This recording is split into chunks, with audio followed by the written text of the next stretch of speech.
Sir നമസ്കാരം sir. Sir CJ Roy ഇപ്പം മാധ്യമ ശ്രദ്ധ നേടിക്കൊണ്ടിരിക്കുന്ന ഒരു ആത്മഹത്യാ വിഷയം കൂടിയായി മാറിക്കഴിഞ്ഞിരിക്കുന്നു. ഇത്രയും കോൺഫിഡൻസോടുകൂടി വളരെ വലിയൊരു സ്ഥാപനത്തിന്റെ ചെയർമാനാണ് അദ്ദേഹം. വലിയൊരു ബിസിനസ് സാമ്രാജ്യത്തിന്റെ തന്നെ അധിപനാണ്. എങ്ങനെയാണ് ഒരു നിമിഷം കൊണ്ടിട്ട് ഇത്തരത്തിലുള്ളവരുടെ മനസ്സിനെ കീഴ്പ്പെടുത്തുന്ന രീതിയിൽ ഒരു ആത്മഹത്യാ പ്രേരണ വരുന്നത്? എന്തായിരിക്കും സർ ഇതിന് എനർജീസ് ആയിട്ട് എന്തെങ്കിലും കണക്ഷൻ ഉണ്ടാകാൻ ചാൻസസ് ഉണ്ടോ? മഹാഗുരു ശരണം, ശനീശ്വരായ നമ.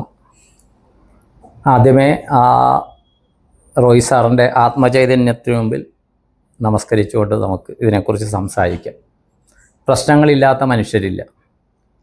അദ്ദേഹത്തിൻ്റെ ഗ്രൂപ്പിൻ്റെ പേര് തന്നെ കോൺഫിഡൻ്റ് ആണ്. കോൺഫിഡൻ്റ് എന്നുള്ള ഗ്രൂപ്പാണ്. പിന്നെ അദ്ദേഹത്തിനെക്കുറിച്ച് അറിഞ്ഞിരിക്കുന്നത് കുറേയധികം റിയാലിറ്റി ഷോകളിൽ പ്രോത്സാഹനങ്ങൾ കൊടുത്തിട്ടുണ്ട്. അദ്ദേഹം സമ്മാനമായിട്ട് ഫ്ലാറ്റ്, എനിക്ക് തോന്നുന്നു ഐഡിയ സ്റ്റാർ സിംഗറിൽ ഫ്ലാറ്റൊക്കെ ഓഫർ ചെയ്ത ആളാണ്. അങ്ങനെ കുറേ ദാനധർമ്മങ്ങൾ, അതൊരു അഡ്വർടൈസ്മെൻറ്റിൻ്റെ ഭാഗമാണെങ്കിൽ അത് ചെയ്യുന്നുണ്ടല്ലോ. അങ്ങനെയുള്ള ആൾ ഇങ്ങനത്തെ അവസ്ഥയിൽ, കാര്യം ഏതോ ഏജൻസി, ഇൻകം ടാക്സ് ആണെന്ന് പറയുന്ന ED ആണെന്ന് പറയുന്ന അവർ വന്ന സമയത്ത് ഈ ഒരു പേപ്പർ എടുക്കാൻ പോയതാണ്. പോയ സമയത്ത് ആ പേപ്പർ കൊണ്ടുവരാമെന്ന് പറഞ്ഞാണ് ഇദ്ദേഹം പോകുന്നത്. അപ്പോൾ ഇന്നൊരു ന്യൂസ് വായിച്ച, സാധാരണ ഇവരിങ്ങനെ ഈ പരിശോധനയ്ക്ക് വരുമ്പോൾ ഈ ആളുടെ കയ്യിൽ ഇങ്ങനത്തെ മാരകായുധങ്ങൾ അല്ലെങ്കിൽ വിഷം ഇതൊന്നും കയ്യിൽ വരില്ല എന്ന് ഇവർ ഉറപ്പ് വരുത്തുന്നു. കാര്യം അവർ പെട്ടെന്ന് സൂയിസൈഡ് അറ്റംപ്റ്റ് ചെയ്യാണ്ടിരിക്കാനുള്ള പ്രിക്കോഷൻ എടുക്കാറുണ്ടായിരുന്നു. പക്ഷേ ഇദ്ദേഹം എടുക്കാൻ പോവുകയും ഇദ്ദേഹത്തിന് തോക്കുണ്ടായാലും തോക്ക് വെച്ച് സ്വയം വെടിവെച്ച് ഇത് ചെയ്യുകയാണ്. ഇതിൽ പറ്റുന്ന എന്താണെന്ന് വെച്ച് കഴിഞ്ഞാൽ ഇതിലും രൂക്ഷമായ പ്രതിസന്ധികളിലൂടെ അദ്ദേഹം കടന്നുപോയിട്ടുണ്ടെന്നാണ് പറയുന്നത്.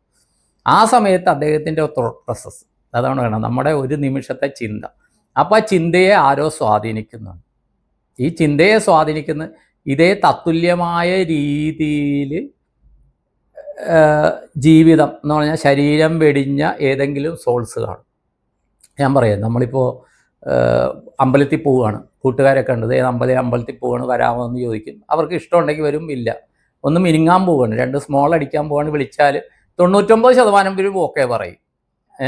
മറ്റത് 99% പേരും നോ പറയും അമ്പലത്തിൽ പോകുന്നത്. പക്ഷേ ഈ സ്മോൾ അടിക്കാൻ പോകുമ്പോൾ 99% ഓക്കെ പറഞ്ഞ് 1% നോ പറയുള്ളൂ. കാര്യം എന്താണെന്ന് വെച്ച് കഴിഞ്ഞാൽ അത് തിന്മയിലേക്കാണ് പോണത്, ഒരു ഹിതകരമല്ലാത്ത രീതിയിലേക്കാണ് പോകണം. അപ്പോൾ അദ്ദേഹത്തിൻ്റെ കാര്യത്തിൽ ആ കുടുംബത്തിന് നഷ്ടപ്പെട്ടു, ആ വ്യവസായ സാമ്രാജ്യം, ആ തലപ്പത്തിരുന്ന ഒരാൾ ഇത് ചെയ്യുമ്പോൾ അതിൻ്റെ ഷെയർ ഹോൾഡേഴ്സ് അവർക്കെല്ലാം ഇത് വരും. പക്ഷേ അത് ഒരു നിമിഷത്തെ ഒരു ചിന്തയായിരുന്നത്. അത് ആരോ അദ്ദേഹത്തിൻ്റെ മനസ്സിനെ സ്വാധീനിച്ചു എന്ന് പറഞ്ഞാൽ ഫോണിലൂടെ സ്വാധീനിച്ചു എന്നുള്ളതല്ല പറയണം, വേറെ രീതിയിൽ. ഇപ്പോൾ ഇന്നലെ തന്നെ ഗായത്രിക്ക് ഒരു ഇൻസിഡൻ്റ് അറിയാം. കാര്യം അനുവിനും അറിയാം, ഇത് ഒരു വ്യക്തി, സ്ത്രീ എന്ന് പറഞ്ഞാൽ യുവതി, 30 വയസ്സ് താഴെയുള്ള ആൾ കുറേ നാളായിട്ട് മെസ്സേജ് അയക്കുന്നുണ്ട്. ഇവർ ഇംഗ്ലീഷിൽ ടൈപ്പ് ചെയ്ത് അയക്കും, പെട്ടെന്ന് ഓരോ വരിയായിട്ട് ടൈപ്പ് ചെയ്യും. അപ്പോൾ ഞാൻ കഴിഞ്ഞ ദിവസം പറഞ്ഞു, നിങ്ങളിങ്ങനെ അയച്ചാൽ എനിക്ക് വായിക്കാൻ ബുദ്ധിമുട്ടാണ്, നിങ്ങൾ വോയിസ് അയക്കാൻ പറഞ്ഞ് വോയിസ് അയച്ചു. അപ്പോൾ ഇവർക്ക് എന്താണെന്ന് വെച്ച് കഴിഞ്ഞാൽ 2-3 മാസമായിട്ടുണ്ട് ഇവർ സൂയിസൈഡ് ടെൻഡൻസിയാണ്. അവർ പറയുന്നുണ്ട്, എനിക്ക് ജീവിച്ചിരുന്നിട്ട് കാര്യമില്ല, കുഞ്ഞാണ്, ഇതാണ്. അപ്പം ഞാൻ അവരോട് പറയണത്, എനിക്ക് നിങ്ങളുടെ ഹസ്ബൻഡിനോടാണ് സംസാരിക്കേണ്ടതെന്ന് പറയുന്നു. ഹസ്ബൻഡിൻ്റെ നമ്പർ തരാൻ പറഞ്ഞിട്ട് തന്നിട്ടില്ല. ഇന്നലെയും ഇവരുടെ സംസാരം വളരെ, കാര്യം ഒരാൾ ടൈപ്പ് ചെയ്യുന്നതും ഒരാളുടെ സ്വരത്തിലൂടെ സംസാരിക്കുമ്പോഴും നമുക്ക് എനർജി, ഈ ആളുടെ ഫീലിംഗ് എന്താണെന്ന് മനസ്സിലാവും. ടൈപ്പ് ചെയ്യുമ്പോൾ നമുക്ക് മനസ്സിലാവില്ല. സംസാരിക്കുമ്പോൾ ഇയാൾ ഏത് ട്രോമയിലൂടെ പോകുന്നെന്ന് സാധാരണഗതി മനസ്സിലാകുന്നതുകൊണ്ടാണ് ഗായത്രിക്ക് നമ്പർ അയച്ചിട്ട് ഇന്നലെ വിളിക്കാൻ പറഞ്ഞു. പക്ഷേ വിളിച്ചപ്പോഴത്തേക്കും അവിടുത്തെ യഥാർത്ഥ വില്ലൻ ആരാണെന്ന് മനസ്സിലായി. എന്നിട്ട് ആ നമ്പർ 181 എന്നുള്ള നമ്പർ അവർക്ക് അയച്ചു കൊടുത്തിട്ടുണ്ട്. അവരെടുക്കുമോ എന്താണെന്ന് അറിയില്ല. കാര്യം അവർ കുറേ നാളായിട്ട് ആത്മഹത്യ ചെയ്യണം എന്നുള്ള രീതിയിലേക്ക് പോവുകയാണ്. അപ്പോൾ അങ്ങനെ ചെയ്യുന്നവരെ വീട്ടുകാർ മനസ്സിലാക്കുക. പിന്നെ ഇവർ ഏതെങ്കിലും ഒരു സോള് സ്വാധീനിക്കുന്നുണ്ട്. പെട്ടെന്ന് ആത്മഹത്യ ചെയ്ത് കഴിഞ്ഞാൽ ഇത് സക്സസ് ആകണമെന്നില്ല. ഈ ആത്മഹത്യ ചെയ്യാൻ പോയിട്ട് ട്രോമയിലേക്ക് ആകുന്ന ആൾക്കാരുണ്ട്. ഇപ്പോൾ കഴിഞ്ഞ ദിവസം ഒരാൾ വിളിച്ചു, അത് ശനിദശാകാലമാണ്. ഒരാൾ ആത്മഹത്യ ചെയ്യാനായിട്ട് ആസിഡ് കഴിച്ചിട്ട് റിയൽ ഫാക്റ്റാണ് ഞാൻ പറയുന്നത്. ആസിഡ് കഴിച്ചിട്ട് കാര്യം എന്താണ്, ഭാര്യാഭർത്താക്കന്മാർ തമ്മിലുള്ള പ്രശ്നമാണ്, അത് പറഞ്ഞാൽ തീരുന്ന ഒരു പ്രശ്നം. പക്ഷേ ഈ കാർമിക് എന്ന് പറഞ്ഞാൽ എങ്ങനെ വരുന്നു എന്ന് നമുക്കറിയാൻ പറ്റുക. ഇപ്പോൾ ട്യൂബ് ഇടാനായിട്ട് നോക്കുകയാണ്, ഓക്കെ, ഒരു 4 വർഷങ്ങൾക്ക് മുമ്പ് ഞാൻ ആന്ധ്രാപ്രദേശ്, 4 ഒരു 4-5 വർഷങ്ങൾക്ക് മുമ്പ് ആന്ധ്രാപ്രദേശിൽ നിന്നൊരു ആൾ വിളിച്ചു. ആന്ധ്രാപ്രദേശിൽ നിന്ന് വിളിച്ചിട്ട് ഒരു കുട്ടിയുടെ ജാതകം കാണിച്ചു, ഒരു പയ്യൻ്റെ ജാതകം കാണിച്ചിട്ട് അവൻ്റെ കാര്യങ്ങൾ ഇതൊക്കെ കാര്യങ്ങൾക്കൊക്കെ ചോദിച്ചപ്പോൾ ഇവനൊരു ദശാസന്ധി ഘട്ടത്തിലൂടെ കടന്നു പോവുക. MBA പഠിക്കുകയാണ് ഇപ്പം. അത് MBA കഴിഞ്ഞു. അപ്പം ഞാൻ പറഞ്ഞു ഇവൻ്റെ പേരിൽ ഗണപതി ഹോമം ചെയ്യാൻ പറഞ്ഞു. അപ്പം അച്ഛനില്ല, ഇവൻ്റെ അച്ഛൻ കുറച്ച് നാൾ മുമ്പ് മരിച്ചു പോയിരുന്നു. ഗണപതി ഹോമം ചെയ്യാൻ പറഞ്ഞു. ഉടനെ എടുത്ത് വായിക്കാൻ അമ്മ പറഞ്ഞു, പുള്ളിക്കാരൻ ജീവിച്ചിരുന്നപ്പോൾ എൻ്റെ പേരിൽ എൻ്റെ നാളിന് ഗണപതി ഹോമം ചെയ്യുന്നുണ്ടായിരുന്നു, ഞാൻ എൻ്റെ നാളിന് ഗണപതി ഹോമം ചെയ്യാമെന്ന് പറഞ്ഞു. ആവശ്യം ആർക്കാണ്? ഞാനൊന്നും മിണ്ടില്ല, ശരിയെന്ന് പറഞ്ഞു. ശരിയെന്ന് പറഞ്ഞിട്ട് ഇത് പിന്നെ സംഭവിച്ചതെന്താണെന്ന് വെച്ച് കഴിഞ്ഞാൽ കേൾക്കുന്നത് ഒരു സഹായം അഭ്യർത്ഥിച്ചുകൊണ്ടുള്ള ഈ പയ്യൻ ആസിഡ് കുടിച്ചു. ആസിഡ് കുടിച്ച് കാര്യം ആസിഡൊക്കെ കുടിച്ചാലും മരിക്കും എന്നുള്ളത് അവസ്ഥ സാധ്യമല്ല. കാര്യം പിന്നെ അത് ചത്തതിനൊക്കെ ജീവിച്ചിരിക്കലും എന്നുള്ളതാണ്. പിന്നെ ഞാനും ഇങ്ങനെ നമ്മുടെ ഗ്രൂപ്പിലൊക്കെ ഇട്ട് കുറച്ച് സഹായമൊക്കെ ചോദിച്ചപ്പോൾ ഇവനിങ്ങനെയായി, എവിടെയും ജോലിക്ക് കയറി, സാമ്പത്തിക സ്ഥാപനത്തിൽ ജോലിക്ക് കയറി, അവരുടെ വർക്ക് പ്രഷർ താങ്ങുന്നില്ല, ഇത്രയും ലക്ഷങ്ങൾ മുടക്കിയാണ് MBA പഠിച്ചതെന്നുള്ള ഇത് വെച്ചിട്ട് അവൻ ആസിഡ് കുടിച്ചതാണ്. ആത്മഹത്യ ചെയ്യാനായിട്ട് കുടിച്ചതാണ്. പക്ഷേ അത് സക്സസ് ആയില്ല. കാര്യം ആസിഡ് കുടിച്ചിട്ട് ആത്മഹത്യ ജീവൻ പോകണമെങ്കിൽ ഭാഗ്യമുള്ളവരുടെ മാത്രമേ ജീവൻ പോവുകയുള്ളൂ. അവനും ഇതുപോലെ എത്രയോ ലക്ഷക്കണക്കിന് രൂപ ട്രീറ്റ്മെൻറ്റിന് കളഞ്ഞു. ഇപ്പോൾ ഇവരും ഇത് കളഞ്ഞുകൊണ്ടിരിക്കുകയാണ്. മനസ്സിലായി? അപ്പോൾ ആ സമയത്ത് ഈ തത്തുല്യമായ എനർജീസ് ഇവരെ സ്വാധീനിക്കും. ഇപ്പം നമ്മളും എല്ലാവരും പല സമയത്ത് ഇത് പറഞ്ഞാൽ ഞാൻ ബാങ്കിലെ ഇതൊക്കെ ഉണ്ടായിരുന്നപ്പോൾ എനിക്കും തോന്നിയിട്ടുണ്ട്, ഞാൻ ചെയ്യാത്ത കുറ്റത്തിന് ഞാൻ എന്തിനു ഇത് ചെയ്യും, ഒന്ന് ചത്തുപോയല്ല, സീതാദേവിക്ക് ലാസ്റ്റ് തോന്നിയ പോലെ ഭൂമിദേവി എന്ന് ഇതായിട്ട് എന്നെ ഭൂമിയിലേക്ക് കൊണ്ടുപോയാലോ എന്നൊക്കെ സീതാദേവി, അത് സക്സസ് ആയി.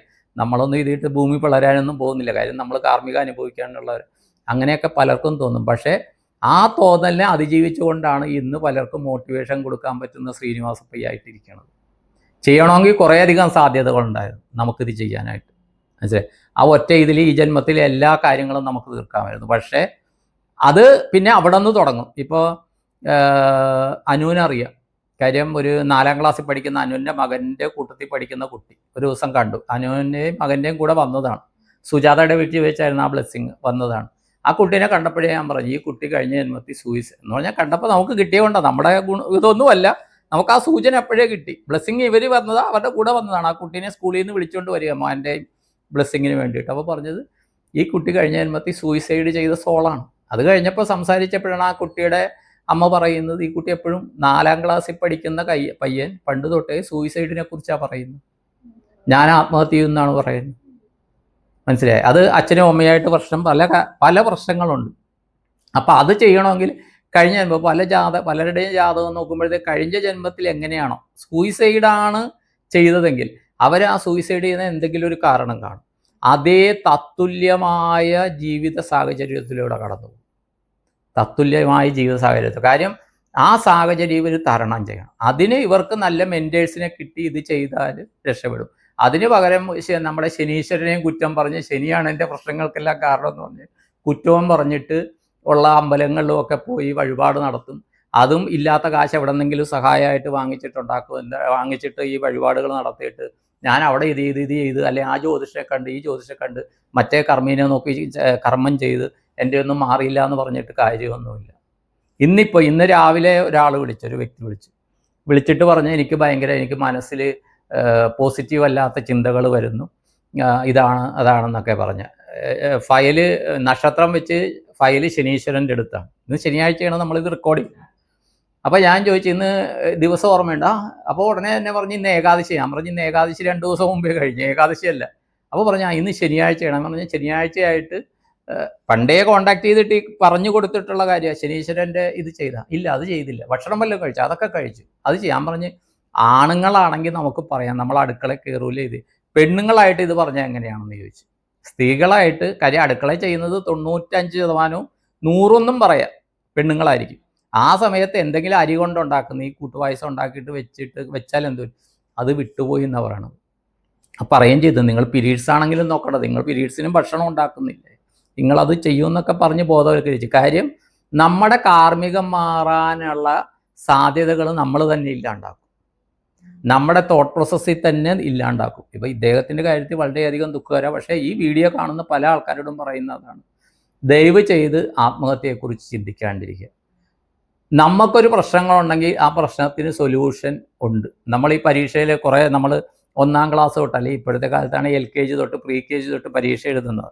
പരീക്ഷാ പേപ്പർ ആദ്യം കയ്യിൽ കിട്ടുമ്പോൾ നമ്മൾ വിചാരിക്കണം ഈ ചോദ്യം തെറ്റാണ്, ഇത് സിലബസിൽ ഇല്ലാത്തതാണ്, അല്ലെ ഇതിന് ഉത്തരവില്ല, ഇത് തെറ്റായ ചോദ്യമെന്ന് നമ്മൾ ഒരു ചോദ്യത്തിനെങ്കിലും എല്ലാ പരീക്ഷയിലും ഒരു ചോദ്യമെങ്കിലും നമ്മളിങ്ങനെ വിചാരിച്ചിരിക്കും. പക്ഷേ നമ്മൾ പുറത്ത് വന്നിട്ട് കൂട്ടുകാരോട് ഡിസ്കസ് ചെയ്യുമ്പോൾ, അതെങ്കിൽ അധ്യാപകനോട് ഡിസ്കസ് ചെയ്യുമ്പോൾ അതിനുള്ള ഉത്തരം എങ്ങനെയാണ് കണ്ടെത്തേണ്ടതെന്ന് അദ്ദേഹം പറഞ്ഞു തരും. അതുതന്നെയാണ് എല്ലാവരുടെയും ജീവിതത്തിൽ ഉള്ളത്. എന്ത് പ്രശ്നങ്ങളുണ്ടോ, എന്ത് പ്രോബ്ലംസ് ഉണ്ടോ, അതിൻ്റെ സൊല്യൂഷൻ ഓൾറെഡി യൂണിവേഴ്സ് തീരുമാനിച്ചിട്ടാണ് ആ പ്രോബ്ലംസ് നമ്മളിലേക്ക് വരുന്നത്. അത് കണ്ടെത്താനാണ് ശ്രമിക്കേണ്ടത്. ഇത് കണ്ടെത്താനായിട്ട് എവിടെയെങ്കിലും അമ്പലങ്ങളിൽ കൊണ്ടേ വഴിപാട് മാത്രം ചെയ്തത് കൊണ്ടോ കുറേ ജ്യോതിഷന്മാരെ കണ്ടതുകൊണ്ടോ ഒന്നും ഇതിൻ്റെ സൊല്യൂഷൻ ആകുന്നില്ല. ആദ്യം നമ്മൾ മാനസികമായിട്ട് നമ്മളെ ദൈവം എന്ന് പറയുന്ന ശക്തി രക്ഷപ്പെടുത്തും. ഇല്ലെങ്കിൽ ദൈവത്തിൽ വിശ്വസിക്കുന്നില്ലെങ്കിൽ ഈ സമയം അല്ലെങ്കിൽ ഈ പ്രപഞ്ചം നമ്മളെ രക്ഷപ്പെടുത്തും എന്നുള്ള ശുഭാപ്തി വിശ്വാസത്തോടെ മുന്നോട്ട് പോവുക. പ്രത്യേകിച്ച് ഈ സാമ്പത്തികമായിട്ട് തന്നെ ഒരിക്കലും ഒരു കൂലിപ്പണിക്കാരനോ അല്ലെങ്കിൽ അങ്ങനത്തെ ആൾക്കാർ, കഷ്ടപ്പെടുന്ന ആൾക്കാരും ആത്മഹത്യയെക്കുറിച്ച് ചിന്തിക്കുകയില്ല. അവർ ചിന്തിക്കുകയാണെങ്കിൽ ആരോഗ്യപരമായ കാരണങ്ങളാലായിരിക്കും. കാര്യം ചികിത്സ ചെയ്യാൻ പറ്റുന്നില്ല, വേദന സഹിക്കുന്നില്ല, അങ്ങനത്തെ കാരണങ്ങളിൽ മാത്രമേ അവർ ആത്മഹത്യയെക്കുറിച്ച് ചിന്തിക്കുകയുള്ളൂ. എങ്കിൽ തന്നെയും ദൈവം എന്ന് പറയുന്ന ശക്തിയുണ്ട്, അല്ലെങ്കിൽ യൂണിവേഴ്സ് എന്ന് പറയുന്ന ഒരു ശക്തിയുണ്ട്. നിങ്ങൾക്ക് അങ്ങനെ എന്തുണ്ടെങ്കിലും ഈ ഗായത്രി സുനിൽ വ്ളോഗ്സ് കാണുക. എന്തെങ്കിലും ആവശ്യങ്ങളുണ്ടെങ്കിൽ എന്ന് പറഞ്ഞാൽ ഇങ്ങനത്തെ ചിന്തകളിലൂടെ പോവുകയാണെങ്കിൽ നിങ്ങൾ ദയവ് ചെയ്ത് വാട്സാപ്പ് ചെയ്യുക. ഞങ്ങളാലാകുന്ന ഗൈഡൻസ് തരാം. ദയവ് ചെയ്ത് മനസ്സിലാക്കുക, ആത്മഹത്യ ഒന്നിനും പരിഹാരമല്ല. ഈ ആത്മഹത്യ ചെയ്താലും ഫിസിക്സ് പറയുന്ന പോലെ അല്ലെങ്കിൽ സയൻസ് പറയുന്ന പോലെ ഊർജം നശിക്കപ്പെടുന്നില്ല. നമ്മുടെ ശരീരം മാത്രം കത്തിച്ച് കളയുകയോ കുഴിച്ചിടുകയോ ചെയ്യും, രൂപമാറ്റം സംഭവിക്കുന്നു. പക്ഷേ നമ്മളിൽ ഈ വർക്ക് ചെയ്യുന്ന ജീവൻ നിലനിൽക്കും. അത് പിന്നെ വേറൊരു ശരീരം നേടും. ഈ ശരീരം നേടിയിട്ട് നമ്മൾ എത്രാമത്തെ വയസ്സ് വരെ എന്തൊക്കെ അനുഭവങ്ങളിലൂടെ പോയിട്ടാണോ ഈ ആത്മഹത്യ ചെയ്യേണ്ടി വന്നത്, അതേ കഥ അടുത്ത ഇതിലും നമ്മൾ അനുവർത്തിക്കും. അതുകൊണ്ട് ദയവ് ചെയ്ത് നിങ്ങൾ പുനർജന്മത്തിൽ ഏത് ജാതിയും മതമാകട്ടെ, നിങ്ങൾ പൂർവ്വജന്മത്തിലോ അല്ലെങ്കിൽ പുനർജന്മത്തിലോ വിശ്വസിക്കുന്നുണ്ടെങ്കിലും ഇല്ലെങ്കിലും ദയവ് ചെയ്ത് ആത്മഹത്യ ചെയ്യാണ്ടിരിക്കുക. അതൊരു വിനീത അപേക്ഷയാണ്. ഇതെല്ലാവർക്കും ഒരു ഗുണപാഠമാകട്ടെ, എല്ലാവരുടെയും മനസ്സ് പോസിറ്റീവ് ആകട്ടെ എന്ന് ആഗ്രഹിച്ചുകൊണ്ട് നിർത്തുന്നു. നന്ദി, നമസ്കാരം.